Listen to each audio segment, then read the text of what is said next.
The growing middle class are demanding improved quality and more choices in almost all sectors, from infrastructure to air travel. To seize this increasingly attractive opportunity and overcome the barriers to market entry, develop the right strategy is essential. Your choice depends on your customers, your products, and how much time, energy, and money you can invest for setting up an entity in India. Make the wrong choice and you won't be successful. You have to invest a lot more than you originally planned. While entering the India market, it's very important to develop a basic knowledge of the potential in market in India. The process intent should be supported by sound market entry strategy. Let us hear from Mr. Himanshu and Mr. Amitabh from KNAV, who shall provide us an overview of these strategies. Thank you. Thank you, Kishore Bhai. Before I start, I would just like to tell our participants and our exhibitors that, like what Kishore Bhai rightly said, you need to have the right partner when you go to a new country. Of course, this we are talking about is market entry into India. Let me now introduce Mr. Himanshu and Mr. Amitabh. KNAV is a 20-year-old global professional services firm having a presence in India, the US, Singapore, Canada, UK, and the Netherlands. With over 600 plus active clients, they offer a full range of services covering business setup, India entry strategy, partner identification, valuation, corporate finance, tax, and regulatory advisory, plus CFO advisory role. I would like to introduce Mr. Himanshu Godara. He's a Director, Inbound Advisory Services. Himanshu has grown expertise. He has proven his expertise and experience in supporting foreign multinationals in entering and growing business in India, right from identification of high-value business opportunities, preparing and executing a strategic roadmap, both from organic or inorganic routes, to commencement of actual business operations. He has supported multinationals in their greenfield setup projects in India, covering the feasibility study, location planning, land allotment, government incentives to end-to-end project management support. Himanshu has also worked closely with trade bodies and chambers from the top FDI countries to support their member companies in doing business with India. Himanshu holds an MBA from the IIM, which is the Indian Institute of Management, Indore, and BTech from IIT Roorkee. I would like to now introduce, along with Mr. Himanshu, the other lead partner, Global Indirect Tax from KNAV, Mr. Amitabh. Amitabh has more than 2 decades of professional experience in the arena of indirect taxes with KPMG India, Vodafone India, BMR Advisors, and Sthir Advisors. His area of focus is tax cost optimization, tax efficiency opportunities, transaction structuring and supply chain mapping, risk mitigation, standardization, automation, and implementation of tax processes, advocacy, and litigation as well. Amitabh has assisted businesses in implementing GST in respect of tax, technology, training, and tools. His industry exposure is diverse, including telecommunication, pharmaceutical, manufacturing, power and renewable energy, media, entertainment, advertising, banking, IT, service, retail, logistic, and infrastructure. Amitabh has led industry representation on indirect taxes on behalf of industry forums before the Indian government. He was a member of the working group on GST, a subgroup of the Empowered Committee of State Finance Ministers in India. Amitabh is member of the National Taxation Committee of CII. He is qualified as a commerce graduate, a chartered accountant, and cost accountant from India. That was a brief introduction and an elaborate one as well.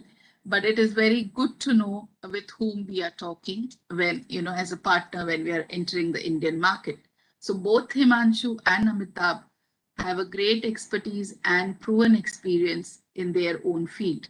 I would like now to request Mr. Himanshu and Mr. Amitabh to share their knowledge with the audience on strategies for Indian market entry. Over to you. Thank you very much, Purnima ji. Thank you very much, Kishore bhai, for your introduction. Again, I would like to thank Siki and Pooja for giving us this platform to speak with Singapore companies looking to enter India.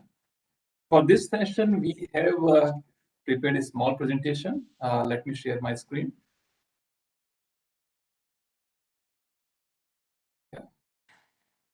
Yeah. Is it visible?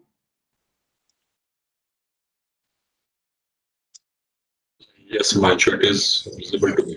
Yes, it's visible. Great. So in next 20 minutes, we are going to cover entering India from business, tax, and regulatory perspective. As Purnima ji mentioned that many companies, when they enter India, it's always important to know partner. But even before that, they always have lots of questions in their mind. Question in terms of, is it the right time to invest in India? Companies think, okay, let's wait for 1 year, 2 years, 3 years, maybe the good time will come. It's more about the right timing. What are the potential business opportunities we can have depending upon our service offerings, our products, whether they will meet India requirement or not? Whether our business model will work for India market. And this is sometimes very critical because India definitely is a different market, especially from developed countries, and the things which may be working in other countries may not work here. So it's important to work on your business model. What is the best way to enter India? Is it through an indirect presence, like through partners like distributors, importers, JV partner, or having our own direct presence? Or how India will complement our global strategy? So companies which are entering India, they are not primarily looking just to get the India market. Today, India is in a position where you can also make it as a base to reach out to other countries, whether it's a nearby or maybe at global level. So in this presentation on session, we are going to cover these highlighted parts, which is on timing, which is on business opportunities, and what is the right way. On business model, on your global strategy, we are more than happy to have one-to-one interaction with participants. So to come back to our timing, today, India is one of the leading economy in world. If you see in last 10 years, we have outperformed our peers in terms of GDP growth rate. For last 16 months was definitely challenging for everyone, whether it's an individual or a company or a country. And we have seen a dip of or contradiction of almost 7.5% in our GDP. But in last few months, we are seeing India coming back to again growth trajectory.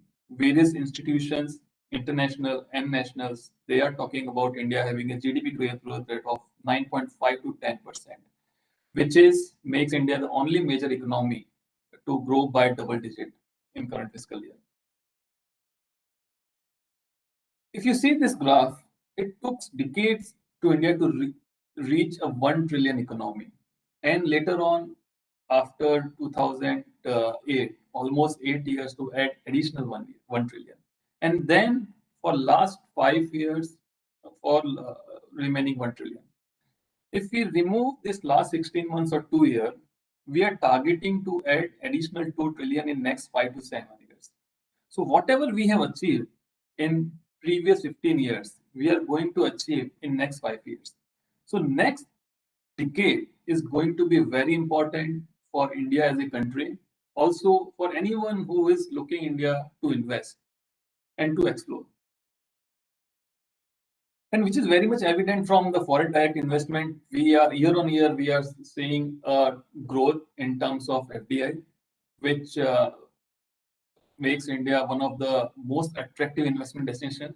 And even during pandemic, India was among the handful of countries which have attracted FDI. These foreign direct investments are primarily into infrastructure, engineered consumer products, and other high growth sectors. And it is not only well-established companies or sectors which are attracting FDI. Even we have seen a lots of traction on unicorn or startup area. So today India has third highest number of unicorns in world, followed by US and China.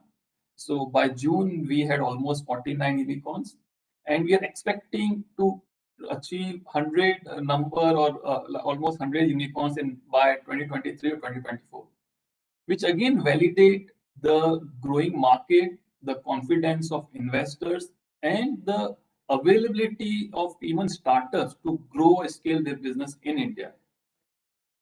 This graph again shows that even pandemic, India is able to create 20 plus unicorns, and most of out of 49 unicorns, many of them have achieved unicorn status in last 4 years. So lots of action is happening on startup space. Companies are coming up with more innovative ideas. New age businesses are flourishing.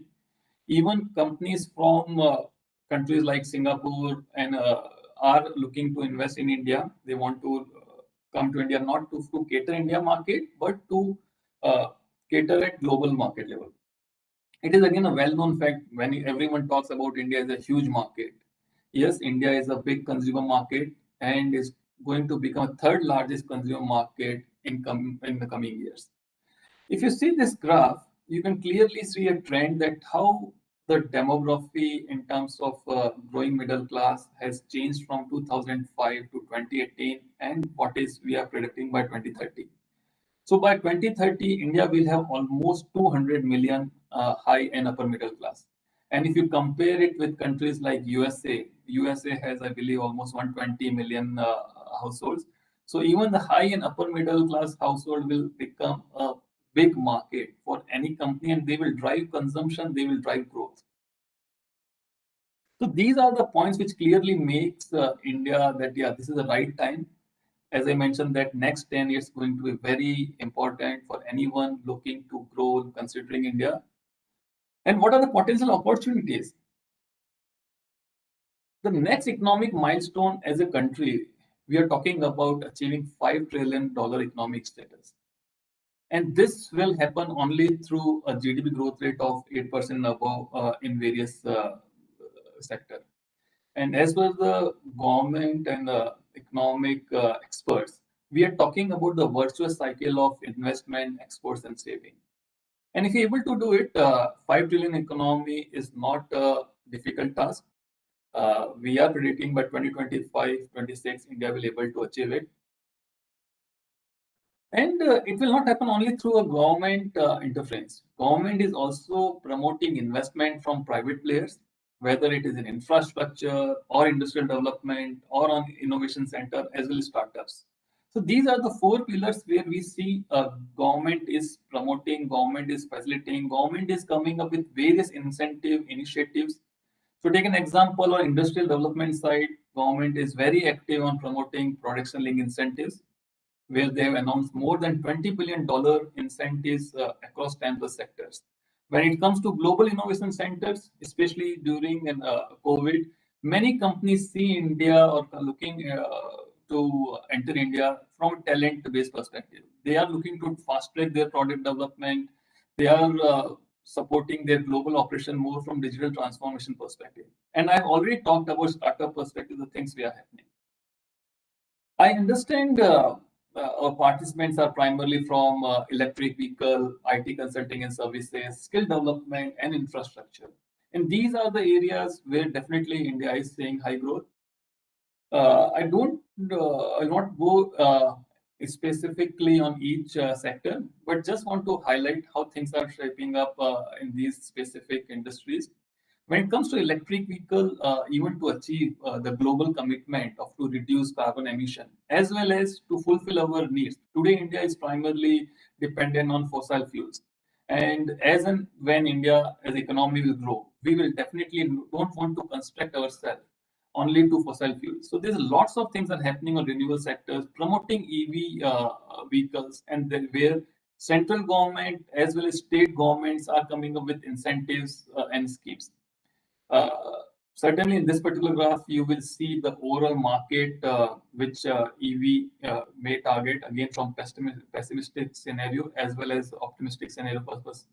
And definitely three-wheeler two-wheeler as well as buses will be a front runner in terms of EV adoption.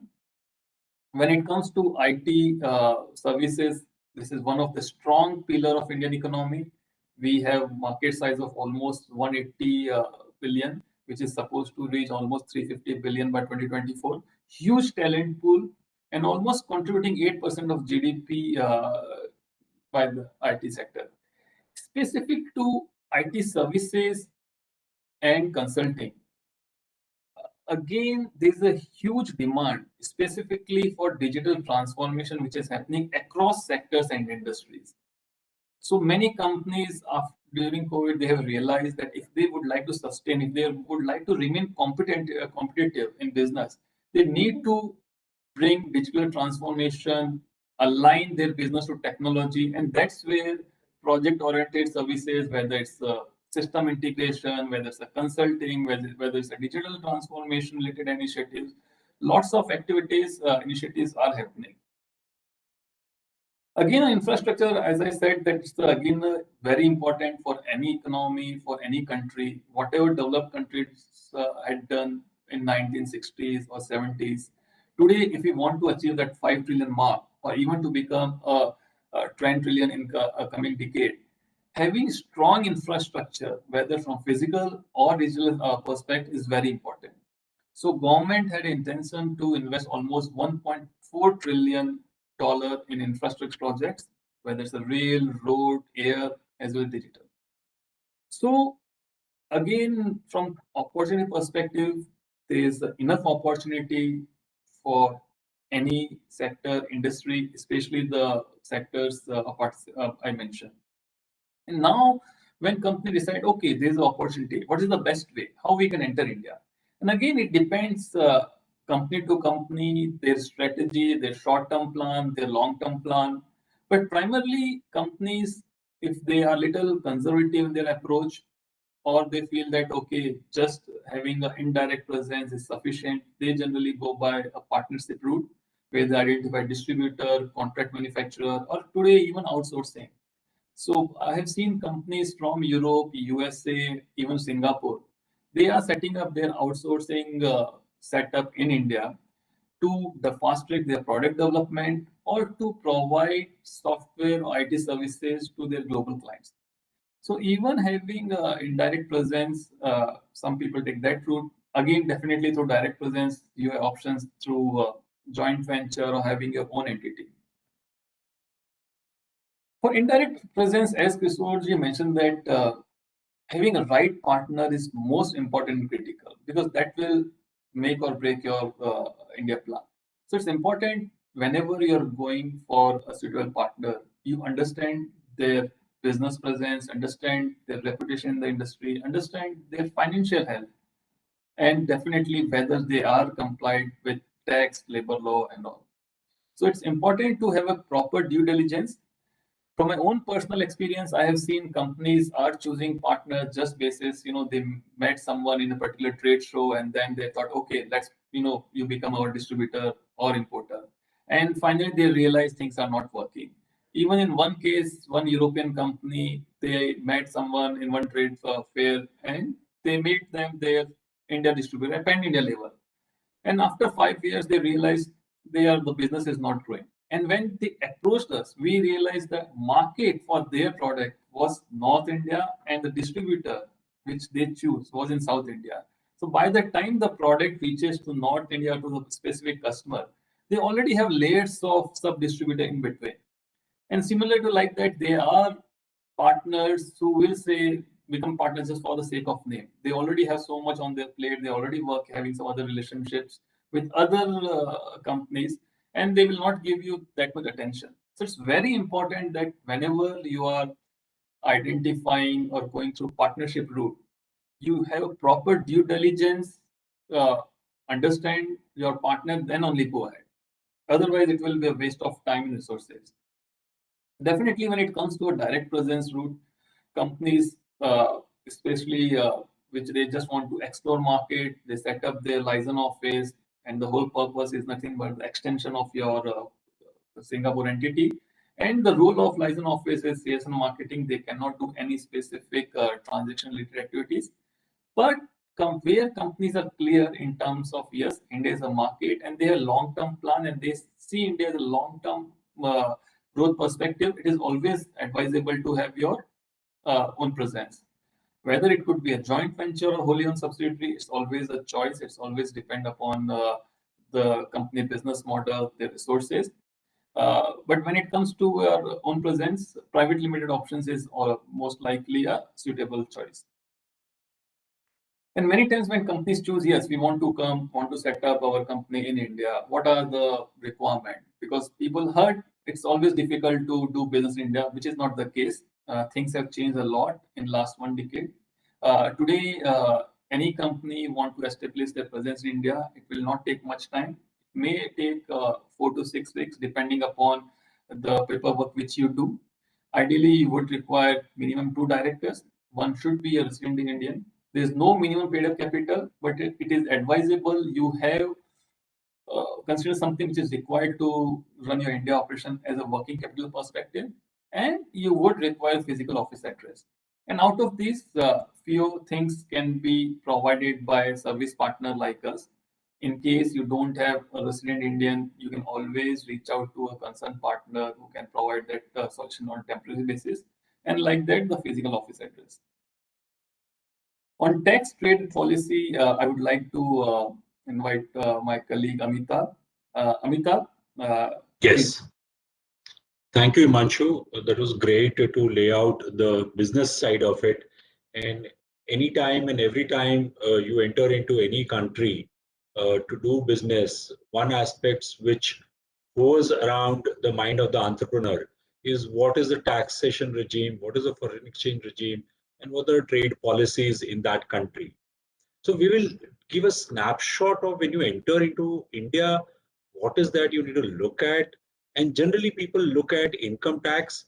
I'm going to concentrate more on indirect tax because that's an area which people only look at after coming into India. People do plan when I go into that country, what is that income tax I need to pay, whether I need to have an incorporated entity or an unincorporated entity, what is the tax for an incorporated entity, and as Himanshu mentioned, it could be a private limited, it could be an LLP. Is there a taxation regime different for all that? That is qua the entity. But when it is coming to do the business on day-to-day basis, how is indirect tax going to impact? That planning generally takes a backseat, and that's where we want to focus today upon. As far as income tax is concerned, I'm sure all of them are aware that the entity will earn income and there will be a tax on it. When there is any repatriation or amount being paid outside of India or within India also, there could be withholding tax obligations. That question comes up for discussion because generally when you're making payment to foreign vendors or foreign suppliers, you may have an obligation to withhold tax, but that becomes your cost because what the foreign vendor wants a net remittance of an X amount. So if there is a withholding, then the vendors want that withholding tax you should bear, and they would not like to bear it unless there are foreign tax credits available. And even foreign tax credits are available, generally vendors push back that we are not concerned with what is the withholding, you bear it in your cost, we want a net amount. As far as indirect tax is concerned, goods and services tax, which is applicable on supply of goods and services, custom duty is applicable on import of goods into India. And another significant tax which is applicable, indirect tax, is a stamp duty. Stamp duty is a state subject. As you know, India is a federal government. You have a federal structure where you have central government and state governments. Certain things are regulated by centers, certain things are regulated by the state governments. Stamp duty is one tax which is collected by the state governments. On the slide, it appears in a different color for the reason we do not advise and practice on stamp duty. So generally you have a very niche people who only practices stamp duty.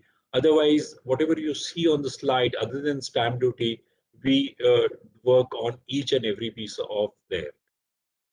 As far as trade policy is concerned, when generally you invest into India or you export from India. So if you're investing, generally you may be requiring to import goods and services, or you could be exporting goods and services. And that's where the foreign trade policy kicks in. What is allowed to be imported, what is not allowed to be imported. For example, if you're importing second-hand machinery, it is restricted. So certain things are freely importable, certain things you need to look at foreign trade policy. Do I need a license? Is there a restriction? Do I need to intimate any authorities? And the foreign trade policy also gives you incentives for exports, which we'll look at. When you're dealing with two countries, there could be free trade agreements. Now, for example, ASEAN, other countries like Singapore, currently India is talking to Europe, where if you're importing specified goods, there is a duty-free if you're importing goods of those specified items from specified countries. So India has entered into free trade agreements whereby if goods are being imported, specified goods are being imported from those countries with whom India has entered into free trade agreement, then the duty benefit can be availed as agreed in the free trade agreement between the two countries. So when you enter into India and you're looking at importing certain goods, you should always check that which is the best country I can import from. And if that particular, what you know is that the vendor is there in Europe, you should always check whether that vendor has a distributor or a manufacturing setup in Vietnam or somewhere in Malaysia or Japan, and does India has a free trade agreement with those countries. And that could make your cost quite optimized if you're importing from free trade countries where India has free trade agreements. Another thing which gets neglected is when you enter into India, what is that the state governments are offering me? Which state government may give me a red carpet? So as we have ease of doing business being done by World Bank, where you see what is the ease of doing business rating of India, since this new government which is currently there has come in, they have instigated each state government to say that let's have a ease of doing business in India. And each states are now being ranked on base of ease of doing business within India state-wise. So you may like to look at which state is offering me good environment, good infrastructure. Depending upon the amount you are investing, some state governments could give you a red carpet. What is the industrial policy of those state governments? What is the infrastructure related policies? And some of the state governments have got IT policies for investments. And they also give incentives depending upon what amount is being invested, what industry you are investing, what is the employment you are going to create, direct or indirect. And those incentives we will discuss possibly the next slide more in detail.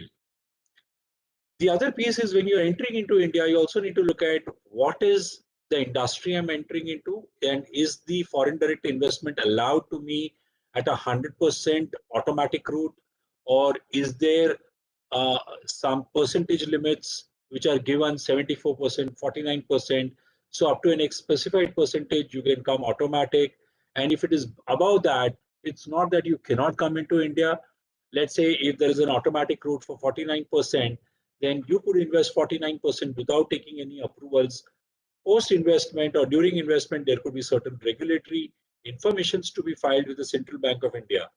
But let's say you're crossing that threshold limit and that's the holding you want in that entity.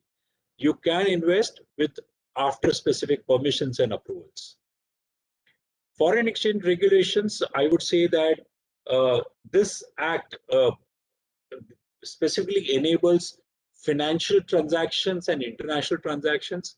The Central Bank of India, which is the Reserve Bank of India, is the controlling authority for these kind of transactions. But largely, we see that the central bank, which is Reserve Bank of India, has delegated this role to authorized dealers and the bankers. And the objective of the foreign exchange regulation now is to be an investor-friendly, And what it entails is generally the current and capital account transactions. Current account transactions is generally what you would want to, on a day-to-day business, buy and do remittances, or you're buying services and want to do remittances. There are freely allowable. Certain capital account transaction, when you're borrowing and all that things, are not restricted, possibly regulated, and there are norms which you need to comply with, and those are capital account transactions. Himanshu, if you could please change the slide. Thank you, Himanshu. And as I said, our focus for this particular next few minutes will be more on indirect tax, because when you come into the country, you always look at direct tax. As I said, ease of doing business is one of the thrust of this government. And as Himanshu also mentioned, the thrust is on Make in India and making India self-reliant. Himanshu did mention about production link incentive. And I'm giving you general, and we could go to specifics. If government is saying that come into India in 13 specified sectors for specified goods, and if you manufacture, they are giving incentives. And it is a cash incentive straight away under production linked incentive. And in some of the cases, the incentive which you get is equal to the amount you would invest in 5 years. So if you invest from year 1 to 5, the incentive which you will get from year 3 to 8 will be almost equal to the amount which you will invest. So there are a lot of incentives which central government and state government give. And when you are entering into India, you should definitely check for your business. Is there something, when I enter, is there something which I can get from the government? Is there something which is government is giving? And once you get into those kind of things, it becomes a single window clearances also to set up the business. When it comes to incentives, there are location-based incentives. Some of the locations in India is incentivized that if you set up the business there, there is an incentive. Certain incentives could be export-based, or certain incentives are industry-specific based. Clearly, at this moment of time, India's thrust is on manufacturing. When you are investing, there are certain things which government gives that if you're investing capital goods, you could bring them into India without payment of duty, subject to taking an obligation that I will export goods or services. So capital investment can become duty-free if you're an exporter. So you have an obligation to export an X amount or amount linked to your total duty saving, which you will do on importing capital goods. So one is set up in India, you get an incentive. Ease of doing business, yes. Make in India, yes. If you import capital goods, can I get duty reductions or duty free? Answer is yes, if you are exporting goods or services also. Now, what happens if I'm a person who's going to be manufacturing? Can I duty free import my raw material also? The answer is yes, subject to again fulfilling certain export obligations. The export obligations for capital goods and raw material would be different, but the same export will be counted for capital goods obligation and the finished goods raw material related obligation both together. For services being exported, does government give incentive? Yes.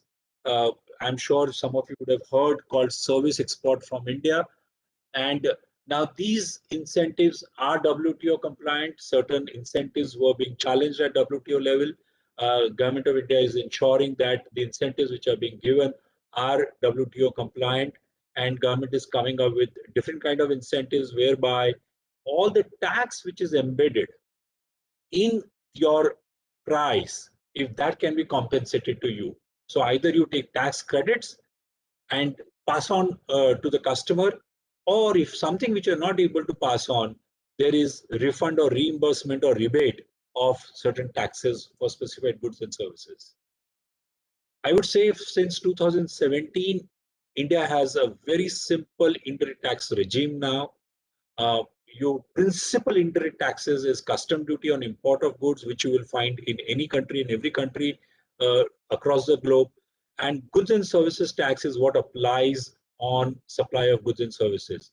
Hitherto, prior to 2017, we really had a complex structure of excise duty on manufacturing, sales tax on sale, service tax on services, and other taxes like octroi when you're entering into a local area, entry tax when you're entering into a state. Now, all these taxes have gone. It's a very simple structure of having a GST, which is applicable, for example, in Singapore at 7%. In India, we have two standard rate, 12 and 18%. The demerit rate is 28%, and we have a merit rate as well as zero rate. So it's a very fairly simple indirect tax structure, I would say. But one thing which is important is when you are thinking of entering into India, please understand that structure of indirect taxes. Because what you are going to buy, what you're going to import, how can you ensure that there is a seamless credit flow so that the cost of indirect tax ultimately doesn't sit in the business? It finally goes to the customer at what it should be going and what the competition could be looking at. And from an indirect tax perspective, what is important is that you have a seamless supply chain. And once you understand the indirect tax regime before coming into India, you could budget your capital investment appropriately. Because there could be, let's say something is liable for 18% tax, and you could figure, or you may put that 18% in your requirement of budget, whereas that 18% could be fully creditable. You could budget certain custom duty, and I mentioned how custom duty can be planned. So when you're looking at your budgeting capital investment while entering into India, or the working capital management, because question is, how about my credits? Today, if I import and I am getting credit, but am I ensuring that my credit is used or going to be used efficiently? How do I price my goods? Now, somebody may say, okay, fine, this decisions I'll make after entering. And that's where I personally feel the businesses go wrong, because this decision should be made before entering into India. What is that my taxes which will impact on my pricing of goods and services? What is that the competition is doing? And what taxes can I charge? What taxes I need not charge? And what taxes I can absorb in business and what I should not? From a location perspective, India offers special economic zones. And if you are a trader, free trade warehousing zones. Now, these zones act like a foreign territory. You can come into special economic zones, set up your services company, you can set up your manufacturing company, or if you're a trader, you can set up into free trade warehousing zone, and it could be completely duty-free. So anything coming into SEZ or a free trade warehousing zone is completely duty-free, including GST is not applicable. So if I, as a KNAV, has to advise you and you're sitting in the special economic zone, that service will be also zero rated. So there is no tax. So when you're looking at it coming into India, you should also look at, if I'm an exporter, then should I set myself into special economic zone or a free trade warehousing zone? Or for that matter, there are 100% EOUs or STPIs for services sector, and 100% EOUs for goods. What is goods as EOU and STPI? This could be your office itself, could be bonded under the customs law, and you can act as if you're sitting in the special economic zone. So either you set up your office within the defined area of special economic zone, or if you can't and if there's no space available, or geographically you feel that that space is not good for me, I want to be in a particular geographical area, SEZs are there but space is not available, or no SEZ is available, you can make your own office as a EOU or an STPI. There will be certain additional compliances, that's all. One important piece is when you're setting up businesses, generally people don't consider cost of compliance in their entire arithmetic of budgeting. India offers a very good regime of compliances, and lots of things have changed in last 2 to 3 years. Everything is now online. whether you apply for income tax registration, whether you apply for Companies Act registration, whether you apply for GST registration, the return filings, whether the assessments are all happening online, when your litigation hearings are happening online. So India has gone to the next pedestal where some of the leading or emerging markets are not able to keep that pace. Sometimes we have to tell businesses that government is ahead of you. Generally it was a time when businesses were highly automated and government was at the back seat. And let me tell you, it is completely changed. Today, I can tell you government is way, way ahead when it comes to automations, and businesses are actually laggards. Businesses are trying to match the government's pace of automation. So this is my perspective of entering into India. I will just give you a snapshot of the next slide. I don't want to talk much. I'd be happy to take questions. I think that's more important. This slide very clearly tells you what is the income tax rates and all that thing, which everybody looks at.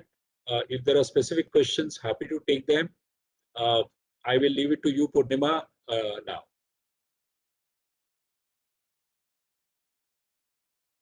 Sorry, Purnima, you are mute. Purnima, you are on mute. Hi. Yeah, Thank you you're so audible. much, Amitabh and Hema, for the great insights, very valuable. And I think you've given everyone some learning points to take note of. We really appreciate your sharing. I would like to check if any of our participants have any question. Or I guess you can always contact Pooja to get connected to KNAV. But if there is any immediate question which any of our exhibitors have, please, you can, unmute yourself and ask the question. One question. Yeah, sure. Please introduce yourself. Yeah, and you can on your video as well. Yeah, hi, Sharmil. Yeah, hi, Purnima ji. I think Kishore ji wanted to ask something. He's a senior among us and always with a positive mode. Always he throws, very good vibes in any event or meeting whenever I meet him. So Kishore ji, first for you. Okay, thank you. I just want to know if there's any great development board by the government where you can go for all your answers, who will help you in setting up the company, help you in the knowledge of tax incentives or incentives in setting up an organization and all that. Is there any such board? Like in Singapore, we have the Enterprise Singapore Board, we have the Economic Development Board. Is there something like that in India? So, yeah, Amitabh would like No, to. no, Himanshu, go ahead. So, Kishore ji, like in India, you must have heard of Invest India. So they are doing great job when it comes of sharing knowledge. You can always reach out to Invest India and they can connect you to respective states or any specific agency to answer your questions. Parallelly, again, each states, they also have their own body. Like in Maharashtra, we have MIDC. In Gujarat, you have GIDC. You are already speaking with state agencies from Karnataka, Telangana, and Rajasthan. But I understand your question from where you're coming, that okay, in Singapore, you have Enterprise Singapore, you can always go to Enterprise Singapore. India being a large country, many stakeholders involved. But I have seen from my personal experience, if you are at very macro level, you are not talking about specific state, you can always reach out to Invest India and they can guide you better. If you are very clear about a specific state, that yes, I'm clear, I want to know about Maharashtra or Karnataka, you can reach out to state bodies. Okay, thank you. So I'll add to that, Kishore bhai. See, from a government perspective, somewhere you have a lot of agencies. One is Invest India. Now you have industry-specific boards where, for example, whatever coming is to my mind, let's say tea board or a coffee board.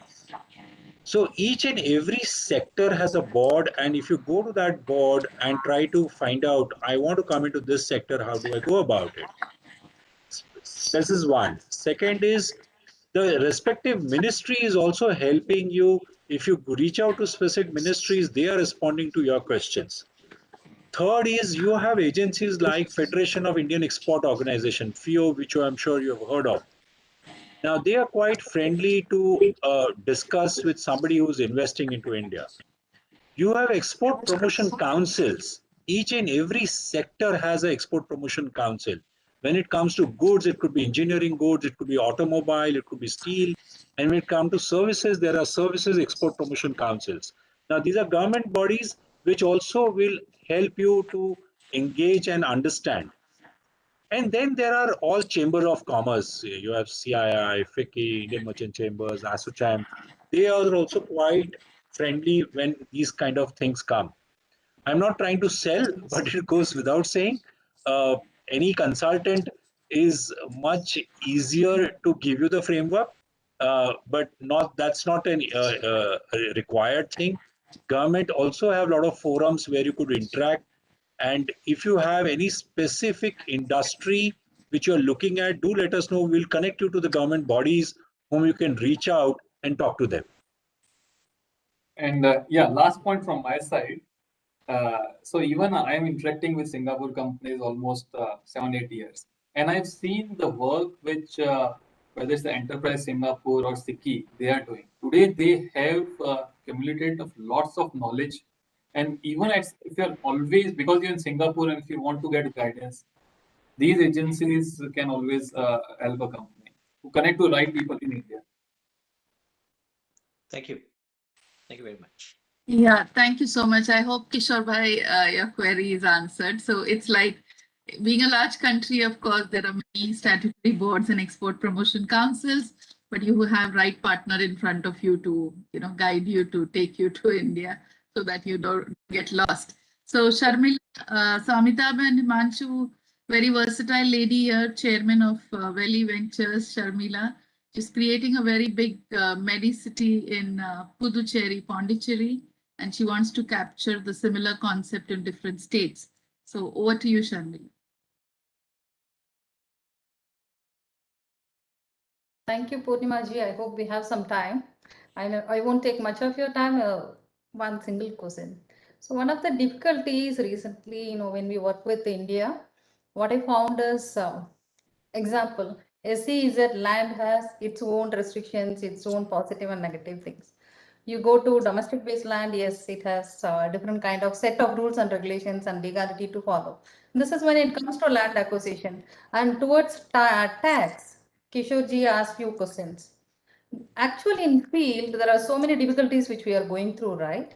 So as an foreign investment, when we tie hands with FICCI, when we approach, instead of taking us to different board, you liaise with this board, you liaise with this board, it's like showing direction. Instead of showing direction, can it be somebody as an investment board committee advisor or a FICCI council advisor, one or two people who can help Singapore companies to get all these routes clear and what we have to do, how long will it take, the process will take, and how they can support us better, which will save a lot of our confusion and productivity on the ground. This is an actual difficulty which we are facing, going to department and liaising with multiple departments where they don't interconnect actually, which we have to find out from people to people. So Purnima, the question is to FICCI.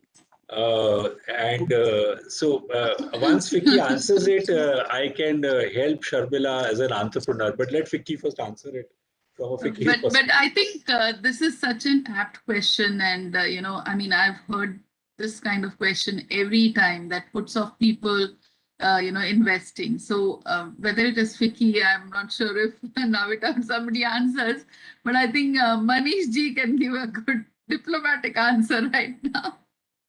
No, one more thing is we Singaporean, we are literally abused by so many facilities what the government give us, and they You're pampered, Sharmila.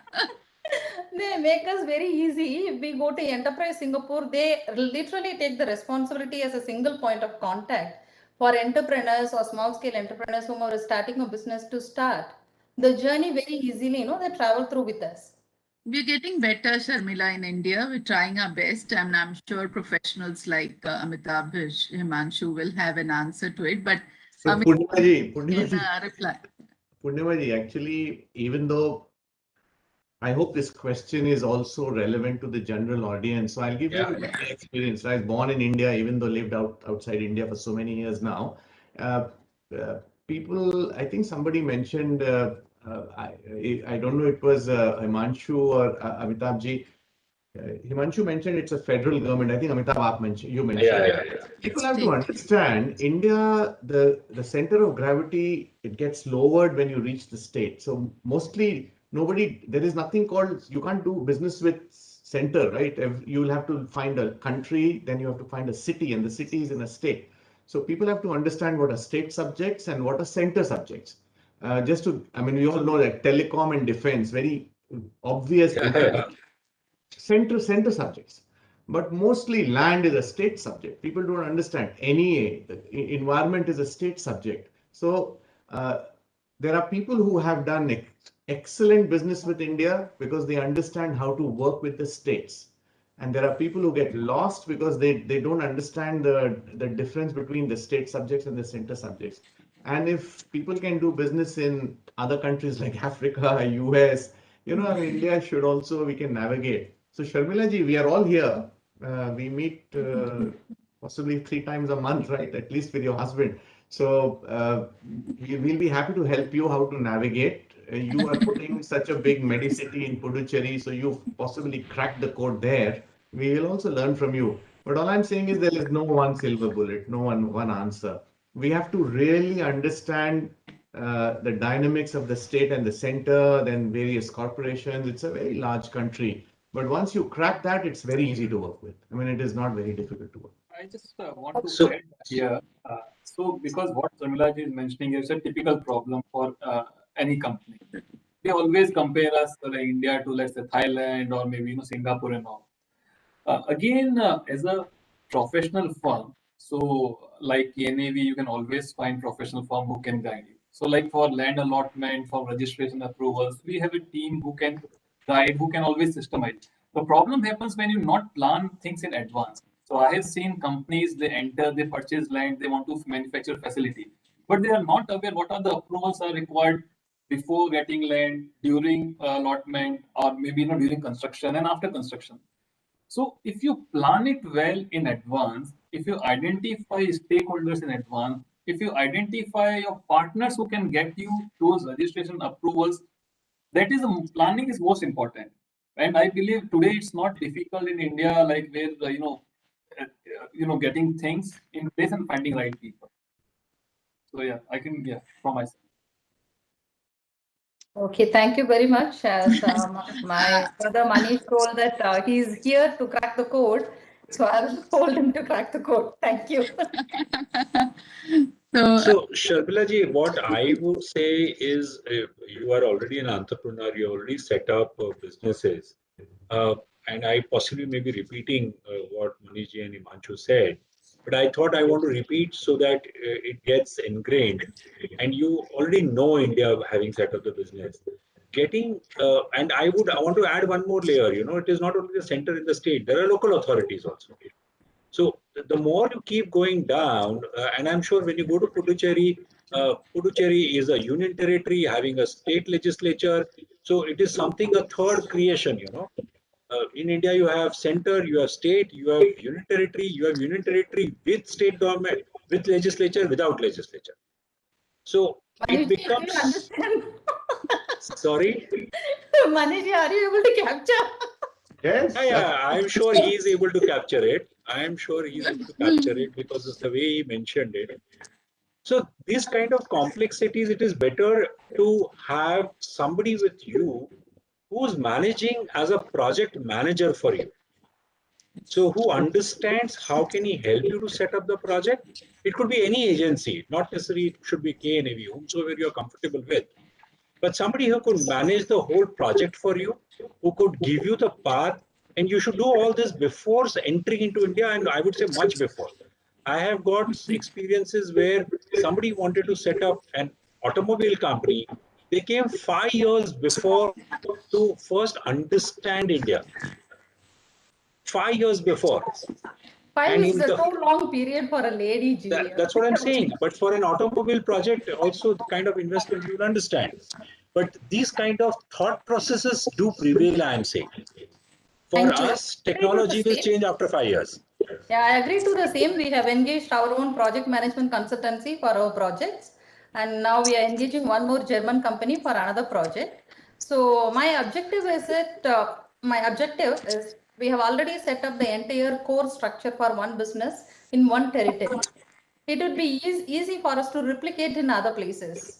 Whereas if we have a partner or advisor from FICCI or somebody who can assist us in different states, how we can get it executed faster, then rolling on the methodology according to the state or jurisdiction, the need may be different, which we can mold it according to the need, where we can replicate this project if possible. That is why I have asked this question. Anyway, thank you very much. You know the answer. Instead of reaching out to FICCI, you should, you already reached out. Push your project managers. They will put all the pieces together. Yes. Thank you, Ji. Thank I'm you, not responding to anything. Sharmila. It was a very relevant question. And in fact, I would request Manishji and Kishore bhai that we should have such informal master classes, for our SICCI members. Because, I mean, I've kept it little lighter, so please excuse me because I didn't want to make it formal. But, this is where the learning lies. And I think, Sharmila, Pondicherry is a beautiful place.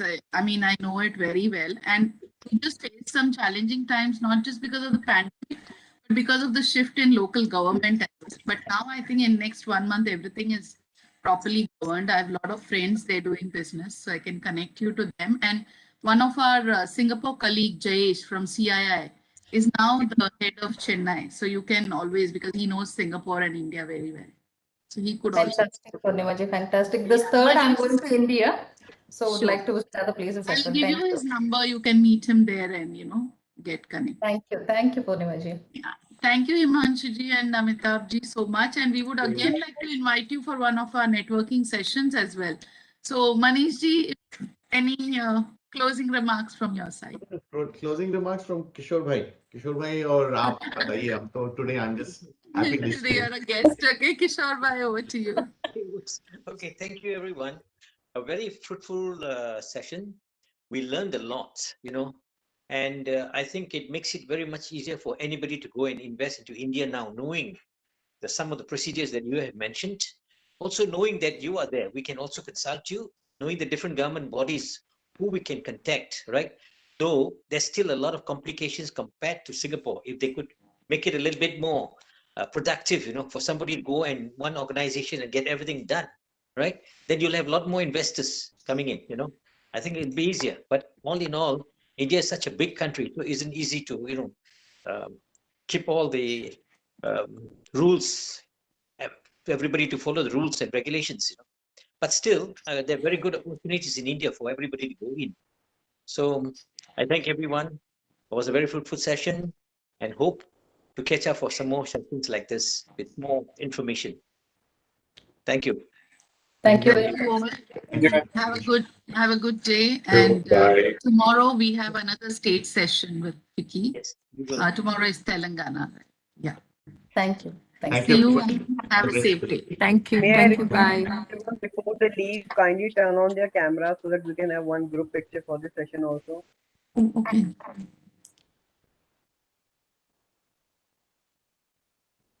I guess a lot of people have left, but those who are still there can. Prashasti Pandey, she left. Okay, ma'am, I'll take a snapshot of this one only. Thank you, ma'am. Thank you. Thank everyone. you. Thank you. Bye. Thank you, everybody.